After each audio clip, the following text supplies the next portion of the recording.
하나님 우리 아버지, 오늘 저에게 말씀의 식탁으로 초대하신 것을 감사합니다. 오늘 봉독한 이 말씀 위에 성령께서 기름 부어주시고 성령께서 친히 이 말씀을 풀어주시고 이 말씀이 깨달아 믿어지는 은혜가 있게 하옵소서. 하늘문이 활짝 열리고 우리의 귀가 열리고 우리 눈이 열리고 입술이 마음껏 열려지는 그런 은혜의 시간 되게 하옵소서. 예수님의 이름으로 기도합나이다. 아멘.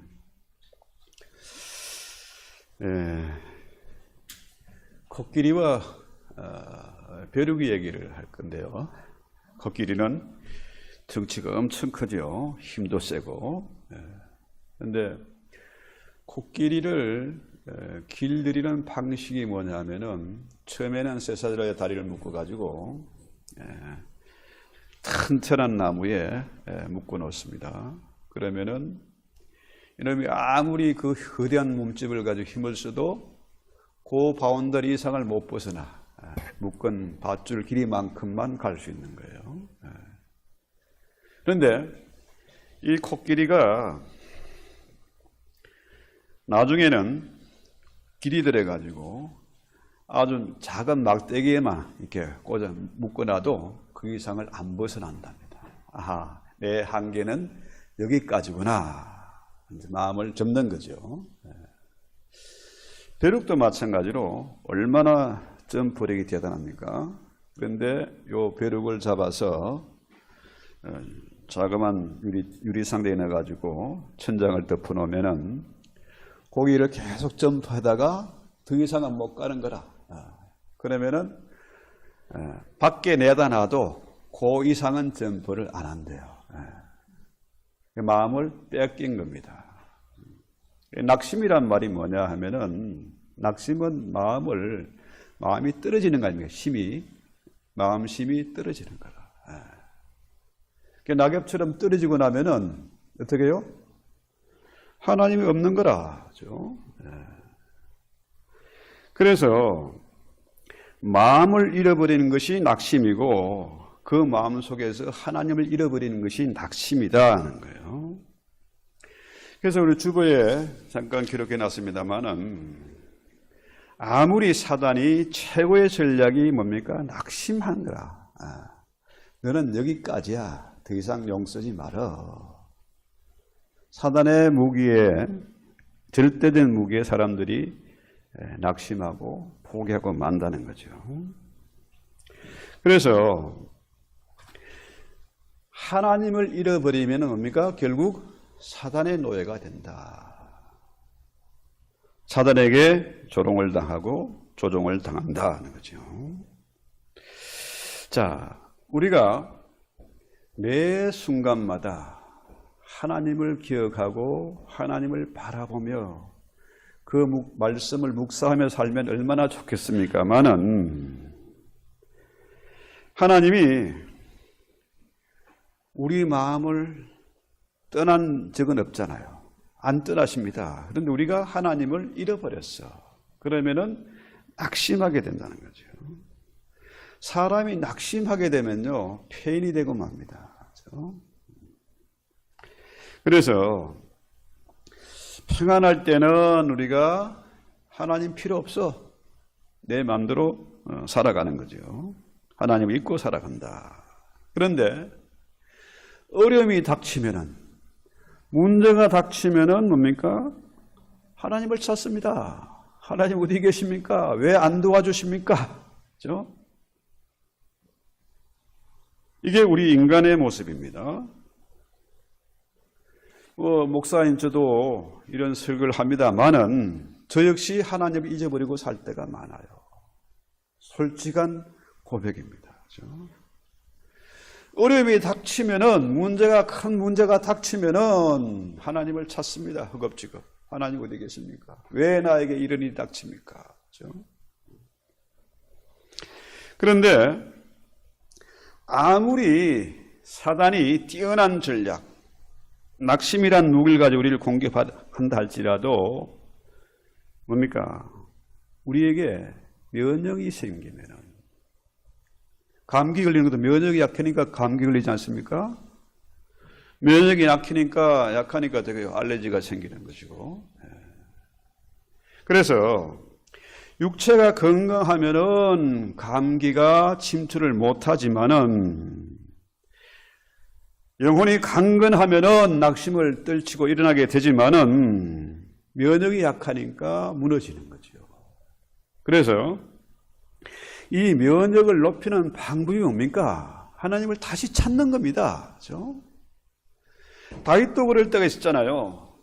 너무너무 낙심이 돼서, 너무 힘들어서 하나님을 잃어버리고 낙심하고 자신을 책망하며 산 적도 있습니다. 그래서 다윗이 뭐라 그래요? 시편 42편에 보면은 내 영혼아 내가 어찌하여 낙심하며 어찌하여 내 속에서 불안해하는가? 너는 하나님께 소망을 두라. 그가 나타나 도우심으로 말미암아 내가 여전히 찬송하리로다. 그렇죠? 왜 네가 낙심하며 어찌하여 불안해하는가? 너는 하나님께 소망을 두라. 그러면은 하나님이 너를 도우실 것이고 그로 말미암아 내가 여전히 찬송할 것이다. 그렇죠? 다윗 같은 사람도 하나님의 마음에 합한 사람이고 늘 찬양하는 그 사람도 하나님을 잃어버릴 때가 있었다. 문제 앞에 두려워하고 떨 때가 있었다는 거죠. 여러분 잘 아는 마틴 루터, 종교개혁을 한 사람 아닙니까? 대단한 용기를 가진 사람이죠. 그런데 그도 너무 철벽 같은 그 문제 앞에, 그죠? 자기의 힘으로 거대한 그 조직을 부술 수가 없는 거 아닙니까? 싸울 수가 없어요. 낙심해 있으니까 그 부인이 대성통을 하고 울고 있는 겁니다. 아니 부인 왜 그렇게 슬프게 우시오? 그랬더니 그 부인이 하는 말이 하나님이 죽었습니다. 그래서 내가 너무너무 슬프옵니다. 아니 그게 무슨 말이냐? 당신 하는 꼬라지를 보니까 하나님 죽은 거야. 그래서 루터가 정신을 바짝 차리고 담대하게 용기 있게 싸워나갔다. 그렇죠? 자, 에스겔 골짜기에 마른 뼈다귀들이 열려 있습니다. 그렇죠? 해골입니다. 오래돼가지고 완전히 백골이 됐어요. 하얗게. 자, 그 모습이 바로 이스라엘의 한심한 모습이다. 그렇죠? 나무라의 침략을 받아서 바벨론의 포로가 되어서 왕도 끌려가고 제사장도 끌려가고 또 뭡니까? 에스겔도 끌려갔습니다. 10년, 15년, 20년의 세월이 흘렀습니다. 그렇죠? 예루살렘 성경 완전히 파괴되고 성전이 무너졌어요. 그야말로 처참한 모습, 한심한 모습, 마치 에스겔 골짜기의 백골 같은 그런 모습이에요. 그런데 에스겔 선지자, 원래 제사장으로 끌려갔는데 선지자로 부름받아서 22년간을 사역을 했습니다. 자, 그 당시 바벨론 포로 당시에 활동했던 선지자들이 많이 있고 그 기록이 성경에 수없이 나와 있지 않습니까? 이스라엘이 가장 힘들고 비참한 시기, 낙심해가지고 에스겔 골짜기의 해골 같은 그런 모습으로 있을 때에 하나님은 어디 계시냐? 하나님이 사라진 게 아닙니다. 더 많은 선지자들이 일어나서 하나님의 말씀을 전파하고 위로하고 소망의 메시지를 전했잖아요. 에스겔도 그 사람 중에 한 사람이지요. 그래서 에스겔 40장부터 48장까지 9장에 걸쳐서 이 성전의 환상을 보여주세요. 예루살렘 성전이 무너졌지만은 에스겔의 성전의 환상이 어마어마한 것이었습니다. 여러분, 태초의 성전은 어디였습니까? 바로 에덴 동산이죠. 그곳은 낙원이고 하나님을 예배하는 성전이었지 않습니까? 그 성전이 파괴됐잖아요. 왜? 아담의 범죄로 말미암았어. 두 번째 성전은 어디겠습니까? 뭐 노아의 방주겠죠. 온 세상은 홍수로 물심판을 당하고 모든 나무와 짐승들이 다 죽임을 당했지 않습니까? 그 방주 안에서만 살아남았어요. 노아의 8 식구만 살아남았습니다. 그것이 바로 하나님의 함께 하시는 곳이고 하나님의 성전이었죠. 그래서 하나님께서 너희가 지금 이렇게 남의 나라에 끌려와서 노예 생활을 하고 하나님이 안 계신 것처럼 낙심하고 슬퍼하지만은 내가 반드시 성전을 회복시켜 주시겠다. 이 약속하신 말씀으로 성경이 기록되는 거죠. 에스겔서 40장부터 48장까지. 그래서 오늘 본문의 말씀이 뭐라 그래요? 다시 한번 읽어볼까요? 그 사방의 합계는 11,000척이라. 그날 후로는 그 성의 이름을 뭐라고요? 여호와 삼마라 하리라. 그렇죠? 18,000척이면은 한 척이 한 큐빗이거든요. 이거. 그러니까 한 8kg쯤 될 겁니다. 요즘 이제 치수로 계산하면은. 자, 거기에 30절부터 쭉 보면은 성문에 출입구가 있고 그다음에 또 동쪽의 너비는 4,500척이고 남쪽의 너비는 4,500척이고 문이 셋이고 이렇게 나오는데요. 그러니까 사방 8km 되는 거기에 문이 3개 있는데 그 문의 길이가 뭐라 그래요? 대충 요즘 치수로 따지면 한 700m 정도 됩니다. 여러분 그런 문 본 적 있어요? 문의 폭이 700m라. 그렇죠? 지금 뭐 여호와의 정인에서 14만 4천 얘기를 하는데요. 이 성전의 문이 예루살렘 성전의 문이 새 예루살렘이죠. 문이 700m다. 하나님이 새로운 성전을 건축하시고 이스라엘을 회복시켜 주시고 또 계시록 21장에 나오는 새 예루살렘 성전 모습으로 바로 연결되는 거죠. 자, 이렇게 보면은 하나님은 이스라엘이 많은 것을 그대로 버려두지 아니하시고 반드시 회복시켜 주시겠다. 그 약속의 징표가 뭐냐? 여호와 삼마다 하는 거죠. 여호와 삼마란 말을 잘 들어본 적이 없지 않습니까? 제가 오래전에 한 10년도 더 된 한 15년 전쯤에 이 설교를 한번 한 적이 있는 것 같은데요. 여호와 삼마, 하나님이 그곳에 계시다. 하나님이 여기에 계신다. 이거예요. 그래서 우리가 세상을 살면서 가장 견디기 어려울 때가 뭐냐? 너 예수 믿는다고 왜 그 모양이냐? 너 목사가 돼가지고 목회한다고 수십 년이 40년 세월이 흘러가는데 공부하고 이 뭐냐 이게? 이럴 때 내가 뭘 보여줘야 되잖아요. 하나님이 함께 계시고 하나님이 살아계시고 하나님이 여기에 계심을 보여줘야 되는데 이게 참 안타깝지 않습니까? 그래서 다윗의 경우에도 똑같습니다. 내 하나님이 어디 계시냐? 너 하나님 믿는다며? 근데 꼬라지가 왜 모양이야? 그죠? 다윗의 일생이 그렇지 않습니까? 전쟁터에서 피난 다니고 쫓겨다니고 그죠? 배신당하고 정말로 말로 못할 비참한 상황에 처해 있으니까 어떻게 해요?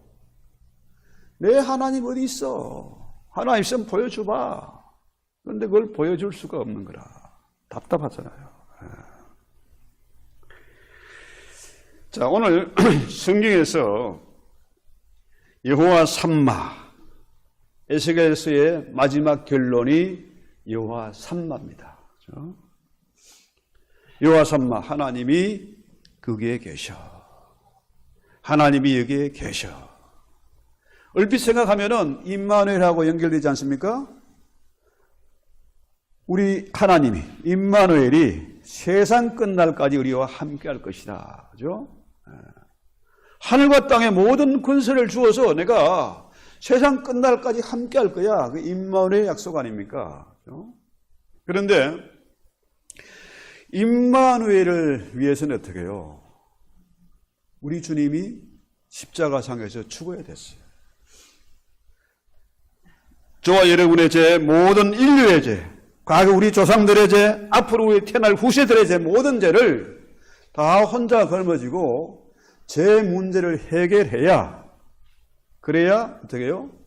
우리가 천국에 갈 수 있잖아요. 하나님의 임재 앞에 설 수 있지 않겠습니까? 그래서 임마누엘은 하나님이 세상 끝날까지 함께 하겠다는 약속이고, 여호와 삼마는 뭡니까? 하나님이 이곳에 계시는 거라. 하나님의 임재입니다. 하나님이 이곳에 계신다. 그렇죠? 자, 이렇게 우리가 말씀을 묵상하고 기도하고 설교도 하지만은 우리가 기도해도 응답이 없고, 매주일 예배를 드려도 하나님 임재를 느끼지 못할 때, 그때는 어떻게 됩니까? 제 문제가 해결되고, 그죠? 성전이 더러워졌으면 성전을 청소해야 되고, 그죠? 하나님이 어디 계십니까? 성전에 계시잖아요. 성전. 예루살렘 성전이 무너졌는데요, 우리 주님이 새로운 성전을 건축했지 않습니까? 예루살렘 성전이 무너지고 내가 사흘 만에 다시 이렇게 세울 것이다. 주님이 부활하심으로 우리에게 성령을 보내주셨잖아요. 성령. 그래서 우리 몸이 성전이 된 겁니다. 성전은 뭡니까? 하나님의 집이잖아요. 하나님이 계신 곳. 자, 예루살렘 성전이 무너졌지만은 새로운 성전, 우리 몸이 성전됐어요. 이게 우리 몸이 하나님의 집이라. 그렇죠? 그러니까 죄 문제가 해결되고 하나님이 거룩하시니까 우리도 거룩하게 되어지면은, 그러면 하나님의 임재를 느낄 수 있는 겁니다. 그래서 제가 매 예배 시간마다 이 참회의 기도 순서를 넣는 이유가 있습니다. 그러면은 어떻게 해요? 죄 문제가 해결된 거라. 그러면 하나님의 임재를 우리가 느끼는 거죠. 아, 이 말씀이 그 말씀이네. 이제야 비밀이 풀리고, 이제야 우리가 귀가 열리고 우리의 눈이 열렸네. 그렇죠? 이거 아닙니까? 그래서 오늘 본문의 말씀에 그 사방의 합계는 18,000척이라. 그날 후로는 그 성읍의 이름을 여호와 삼마라 하리라. 자, 이 성전이요, 예루살렘 성전을 중심으로 도시가 형성되지 않습니까? 미국도 이렇게 시골 가보면은, 아, 여기가 다운타운이거나 딱 표시납니다. 왜? 다운타운에 가면 중심에 뭐가 있어요? 반드시 교회가 있어요. 교회를 중심으로 타운이 형성되고 퍼블이 형성되는 거죠. 그래서 우리는 오늘 에스겔서의 결론의 말씀, 에스겔의 결론은 다시 말해서 성전 전체의 결론입니다. 요한복음, 계시록 21장까지 연결되는 그런 말씀이에요. 그러니까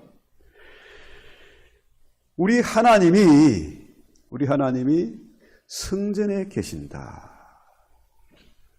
그 성전은 우리의 마음의 중심에 있다. 우리 마음의 중심에 성전이 이루어져야 돼요. 그래서 자식 문제고 건강 문제고 돈 문제고 노후 대책이고 이런 모든 것보다 제 넘버원이 뭡니까? 최우선 순위가 하나님입니다. 그 장로교의 모토 그거잖아요. 하나님 중심, 말씀 중심, 교회 중심입니다. 여기에 중심이 딱 잡혀지면은 그러면 흔들릴 이유가 없지 않습니까? 여러분, 야곱이 아버지를 속여먹고 에서를 속여먹고 엄마 치먹폭에 있다가 어떻게 해요? 결국은 혼자서 외삼촌의 집으로 가지 않습니까? 하란에까지 왔어요. 베델에까지 왔습니다. 자, 베델에서 돌베개를 자고 누웠는데 꿈에 천사가 오르락 내리락 하는 환상을 봤습니다. 아하, 하나님이 여기 계시는 줄을 내가 몰랐다. 그래서 하나님이 베델에서 야곱을 만나주세요. 그런데 야곱은 그걸 몰랐습니다. 하나님이 자기를 완전히 버린 줄 알았어. 그런데 그 환상을 통해서 하나님이 자기와 함께 하심을 깨달은 거죠. 자, 그러면은 베델이 성전입니까? 아니잖아요. 하나님은 누구와 함께 했습니까? 야곱과 함께 한 겁니다. 야곱에게 임마누엘 내서 늘 함께 했던 거예요. 야곱은 그 교활하고 아주 사기꾼 같은 놈이라 지중심으로 욕심부리며 살았는데 그럼에도 불구하고 하나님은 야곱을 버리지 않고 야곱을 떠나지 않고 여기까지 함께 하신 거라. 그래서 우리는 하나님을 베델의 하나님이라고 부르지 않고 야곱의 하나님이다 그러잖아요. 아브라함과 이삭과 야곱의 하나님. 그렇습니다. 자, 성경은 분명히 베델의 하나님이 아니라 야곱의 하나님으로 기록하고 있습니다. 그렇다면은, 자, 여러분, 제가 그 아프리카 한 부족의 그 동영상을 한번 본 적이 있는데요. 12살이 되면 성년식을 합니다. 성년식을 하는데 어떻게 하느냐. 이 아이를 밤에, 한밤중에 그 숲속에 눈을 완전히 가려가지고 데려다 놓습니다. 거기서 잘 무사히 버텨야 비로소 성인이 되는 거고 인정을 받는 거예요. 자, 이 아이가 부모의 극진한 보살을 받고 자라고 아버지가 부족장이니까 폼 잡고 귀하게 자랐습니다. 그런데 갑자기 산속에 숲속에 들어가가지고 맹수도 있고 위험한 곳에 깜깜한 곳 처음으로 그 밤에 얼마나 무서웠겠습니까? 가려놨던 눈을 풀어놓고 이제 아버지는 억하고 없어. 얼마나 무서워서 바스락 소리만 나도 이상한 소리만 들려도 귀가 수고했는데 아침에 보니까 날이 이제 밝아오는 새벽에 보니까 아버지가 활을 들고 아들을 지키고 있는 거예요. 아들은 몰랐지. 얼마나 무서워 발발 떨었는데 아버지가 함께 했던 거라. 그렇죠? 마찬가지로 우리 하나님이 나를 버리신 게 아니고 떠난 게 아닙니다. 단지 우리가 느끼지 못하고 깨닫지 못할 뿐이라는 사실이죠. 왜 그렇습니까? 잘 나갈 때는 하나님 필요 없어. 내가 힘들고 큰 문제에 부닥치고 위기에 닥쳤을 때 뭡니까? 하나님 왜 이러십니까? 나한테 왜 이 모양입니까? 그러나 하나님이 버린 게 아니고 떠난 게 아니다는 거예요. 자, 더 이상 우리가 낙심하거나 하나님을 떠나지 않도록 확인시켜 주기 위해서 이곳 이름을 다시는 뭐라고요? 이제는 여호와 삼마라. 임마누엘의 결과가 바로 뭡니까? 하나님의 임재, 하나님이 이곳에 계시다. 그래서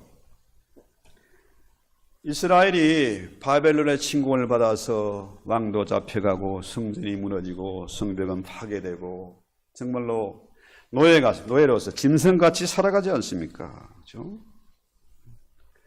하박국 선지자도 이 모습을 보고 얼마나 낙심하고 절망했습니까? 그렇죠? 그래서 그 하박국 이름의 뜻이 씨름하는 겁니다. 하나님 붙잡고 씨름하는 거예요. 왜 우리에게 이런 일이 닥칩니까? 왜 하나님 우리를 버렸습니까? 절망하고 씨름을 했는데 하나님 음성 듣기를 원했는데 그 결론이 뭡니까? 여호와 삼마예요. 하나님이 여기 계시다. 그래서 에스겔 선지자 역시 뭡니까? 이스라엘 백성들 희망을 잃어버리고 노예로서 짐승처럼 살아가는 이스라엘 백성들 향해서 가장 들려주고 싶었던 말, 가장 중요한 말이 뭡니까? 바로 여호와 삼마입니다.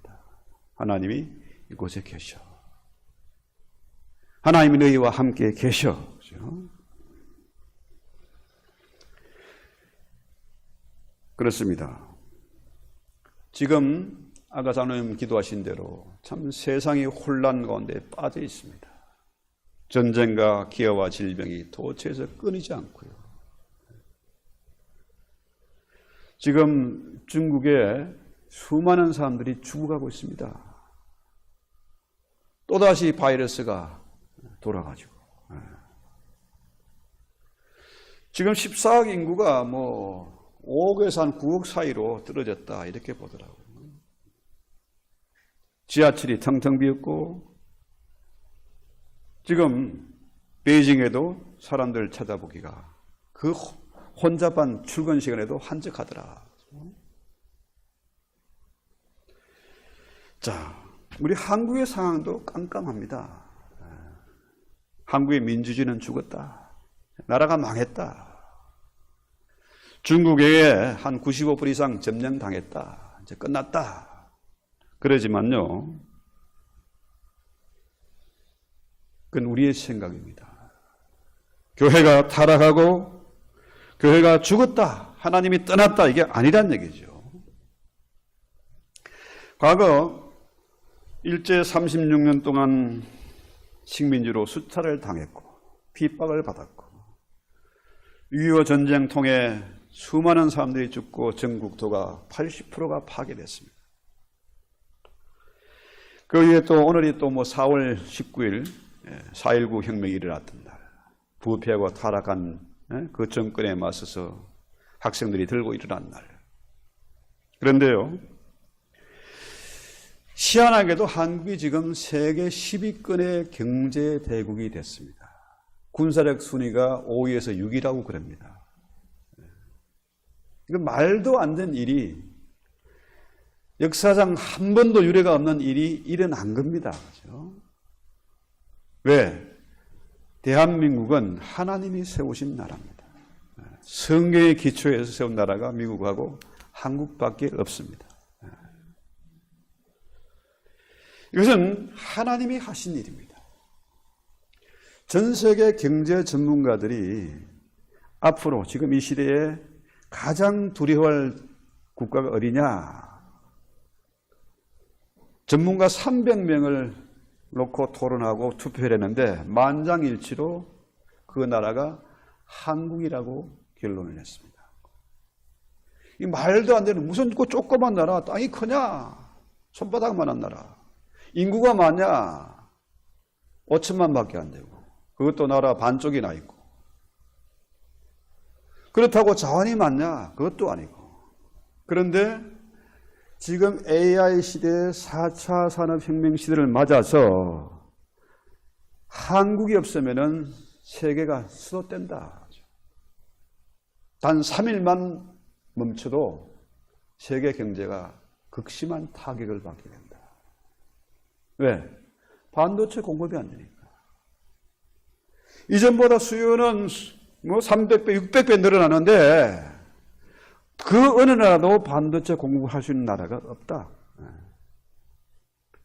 또 디스플레이. 요즘 AI 시대를 맞아서 그게 수요가 폭발적으로 늘어나는데 자동차에도 그 수없이 6개가 들어간다는데 이거 대체할 나라가 없다. 배. 유조선, 뭐 LNG 운반선 이런 거 대체할 나라가 없다는 거예요. 하더라도 5년, 10년, 20년 걸린다. 자, 그 외에도 뭐 여러 가지가 있습니다만은 그만큼 대한민국이 이렇게 발전하고 또 세계 2위의 선교 대국이 된 것도 뭡니까? 하나님이 하신 일이다. 마지막 시대에 위대한 추수의 잔치에 참여할 일꾼들, 어마어마한 일꾼을 당장 동원할 수 있는 나라가 대한민국밖에 없다.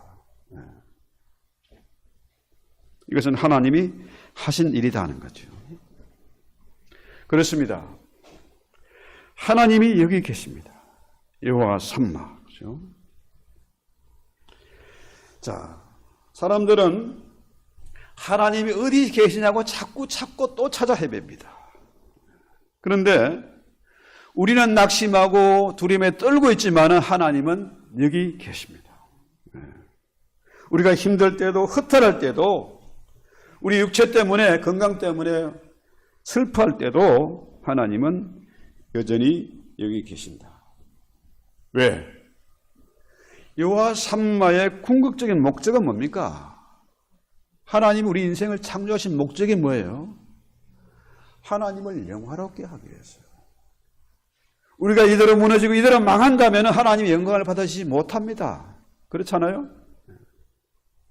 하나님이 영광을 받아야 하기 때문에, 하나님을 기쁘셔야 하기 때문에, 그 목적을 반드시 이루어야 하기 때문에 여호와 삼마, 하나님이 여기 계십니다. 내 마음속에 계시고 우리 교회에 계시고 여러분의 가정의 주인으로 계시는 겁니다. 여러분의 사업장에, 여러분의 직장에 주님이 계시다. 자, 그래서 하나님은 우리의 마음의 중심에 계시기를 원하세요. 내 마음의 중심에. 언제나 하나님이 넘버원이 되어야 됩니다. 하나님이 첫째로 계셔야 돼요. 자, 가족도, 친구도, 친척도 두 번째, 세 번째지요. 하나님이 첫 번째입니다. 그래서 여호와 삼마의 하나님은 뭡니까? 우리의 눈물을 씻겨주시는 하나님. 그 새 예루살렘, 그 천성은, 그 천국은 뭡니까? 다시는 눈물이 없고 이불의 아픔도 없고 슬픔도 없고 고통도 없는, 더 이상 죽음이 없는 그곳이지요. 그곳에서 하나님과 더불어 영원히 즐거움을 누리게 될 것이다. 그래서 우리 주님은 새 예루살렘 성전이죠. 자, 에스겔의 성전과 새 예루살렘 성전은 아주 비슷하지만은 그 규모는 다르죠. 그래서 하나님의 그 어린 양이 신부, 교회지요. 우리 모두가 그리스도의 신부다. 거룩한 성 새 예루살렘에서 이제 새로운 결혼식이 열리게 되는 거죠. 이것이 에스겔서의 결론이고 계시록의 결론이고 성경 전체의 결론이 바로 여호와 삼마다. 아주 중요한 그런 말씀입니다. 자, 여러분, 여호와 삼마, 하나님이 여기 계시다. 하나님이 그곳에 계신다. 이것은 정말 놀라운 선물입니다. 우리가 잘 아는 감리교의 창시자 잔 웨슬레, 그가 이제 죽음을 앞두고 있을 때 문명 온 사람들에게 이런 말을 했습니다. 가장 좋은 것은 하나님이 우리와 함께 하십니다. 여호와 삼마. 하나님이 나와 함께 하신다. 하나님이 내 안에 사신다. 그렇죠? 이보다 더 좋은 선물이 없는 거죠. 이것은 여호와 삼마의 하나님은 과거에도 함께 하셨고 지금도 나와 함께 하시고 앞으로도 함께 하실 것이고 또 새 예루살렘 거룩한 성에서 또 영원히 계속될 것이다. 이보다 더 좋은 선물이 있습니까?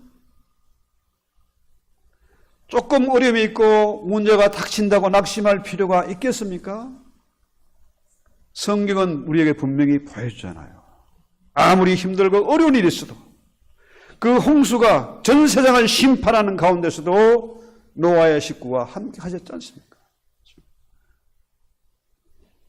그래서 우리 주님 역시 인말의 약속을 하시죠. 내가 세상 끝날까지 너희와 항상 함께 있겠다.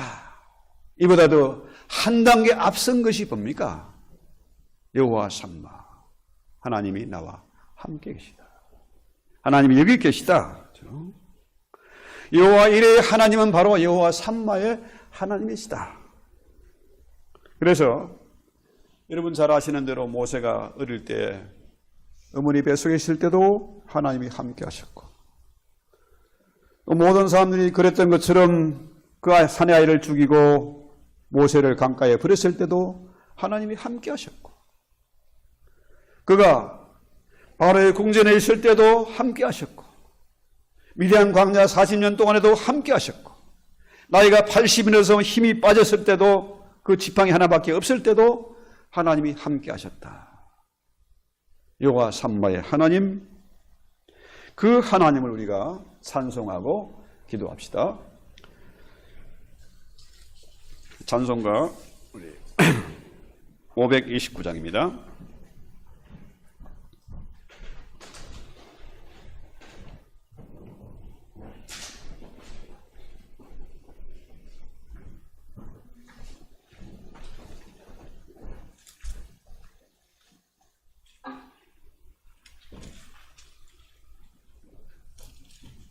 온유한 주님의 음성.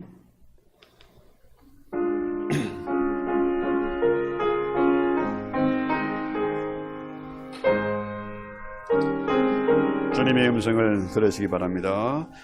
온유한 주님의 음성 내 귀에 속삭이네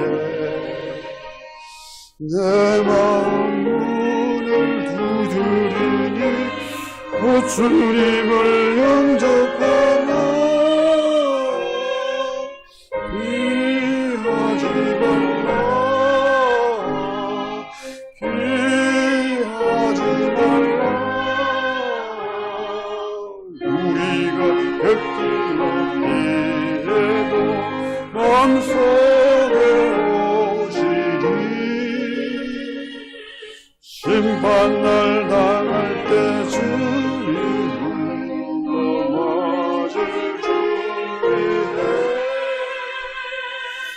마음속에 주님을 영접하라 주 영접하라 사랑의 주 예수 친히 이 땅에 내려오사 문 밖에서 기다리니 참 놀라운 사랑이라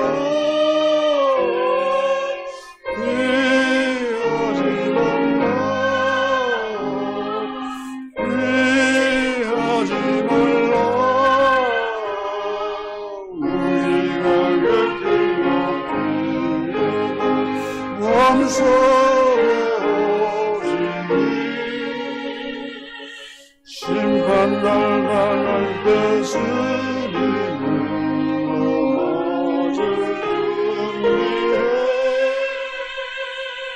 마음속에 주님을 영접하라 주 영접하라 아멘.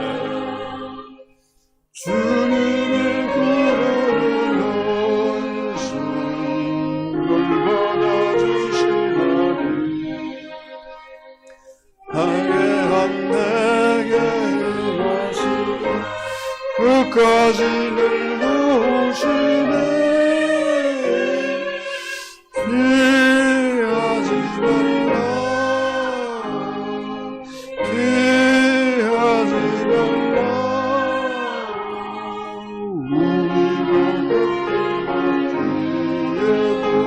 마음속에 심판날 날리는 주님 넘어질 주님 마음속에 주님을 영접하라 주 영접하라 주님의 은혜를 받고 너 주를 영접하라 마음을 활짝 열어놓고 너 주님을 영접하라 피하지 말라 피하지 말라 우리가 그때와 뒤에도 마음속에 마음속에 주를 넘어질 준비해 마음속에 주님을 영접하라 주 영접하라 주님 이 시간 주님의 음성을 듣습니다. 내가 먼 데 있는 것이 아니라 너를 버린 것이 아니라 네가 힘들 때에 답답할 때 고통 중에 울부짖을 때 내가 너와 함께 했다고 주님의 그 속삭이는 음성을 듣게 하시고 더 이상 주민을 외면하지 말게 하시고 나의 마음속 중심에 모셔서 하나님이 거룩하신 것처럼 우리 또한 거룩하게 살게 하시고 이 마지막 시대에 주님에게 귀하게 쓰임받는 능력 있는 종들이 다 되게 해 주시옵소서. 우리 마음속에 우리의 교회 가운데 우리 모두의 가정 가운데 우리의 사업장 가운데 주님이 주인 되셔서 늘 함께 하시고 하나님이 살아 움직이는 것을 우리 모두가 목도하게 하시고 과연 저 사람은 하나님이 함께 하시고 하나님이 돕는 사람이란 증거가 드러나서 주님이 영광을 받으시게 하옵소서. 예수님의 이름으로 기도합니다. 아멘.